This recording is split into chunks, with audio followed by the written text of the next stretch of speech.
We saw footage of her poor, heartbroken husband and heard the shocked and trembling voices of her colleagues at the ABC. The coverage went on for weeks. It made her a real person to everyone who read about her murder. But what about the St Kilda prostitute? Was she not just as much a person as Jill? Tracy Connolly was 40 years old when she was murdered. She lived just a few streets from my house. Tracy was real. She was a person. She had a community who valued her, a boyfriend who loved her. Why was she so dehumanised in the coverage of her murder? The answer is, of course, all too obvious. She wasn't a person. She was a prostitute. The news stories sensationalised some aspects of her life, her line of work, and ignored all the parts of her life that made her a person, the things the coverage of Jill Mars included that humanised her so thoroughly. The way the media chose to frame Tracy's story, by constantly referring to her as a prostitute, suggested that in some way she deserved what happened to her, that she should have known better, and that she was asking for trouble by doing the work that she did.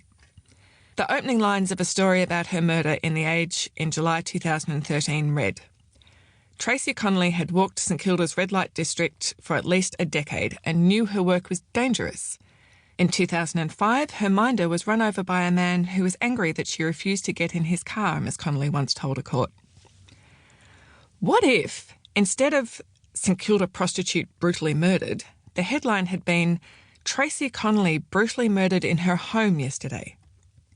What if they'd led with a photogenic image of Tracy's beautiful, pale, smiling face and this paragraph? Tracy Connolly's traumatised boyfriend discovered her body in their home yesterday afternoon. There was no sign of forced entry and police believe she may have been killed by someone she knew. Tearful friends talked about what a caring, loving person Tracy was and how devastated their community is by this horrible crime. Would Tracy be a person to us then? Would she be so easily forgotten? Or would we have to wait until her killer, like Adrian Bailey, attacked a white middle-class woman for the world to remember that a murdered woman is a person? That no person asks for or deserves murder or any other form of attack? That blaming the victim is never acceptable, regardless of their profession, clothing, activities or housing circumstances? Being a sex worker is dangerous. But it's not as though sex workers are surrounded by dangerous chemicals or heavy machinery or wild animals.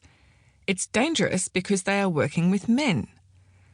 Their work makes them vulnerable to the sort of men who want to be violent to women who have little means of defending themselves.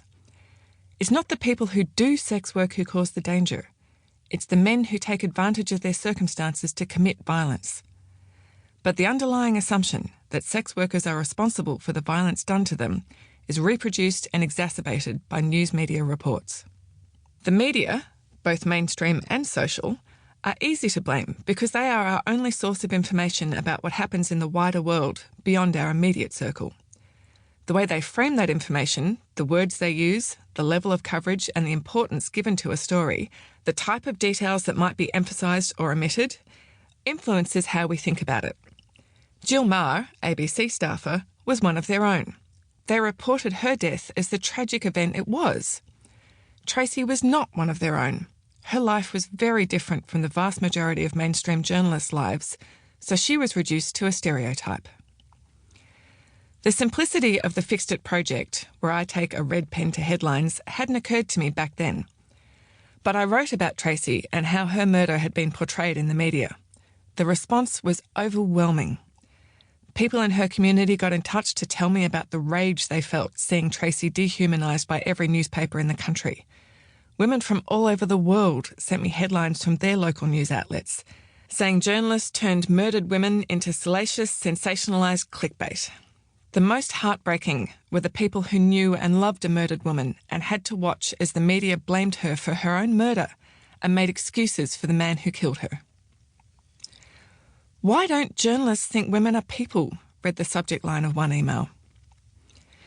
After Tracy's murder and the contemptible way it was reported in the press, I started seeing it everywhere. Not just in crime reports, but also in political reporting, sports reporting, even articles about musicians and artists. Women are not people in the eyes of the news, at least not the way men are.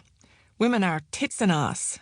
They're glamorous or fat. They're wives or mothers or stupid or demanding or nagging or...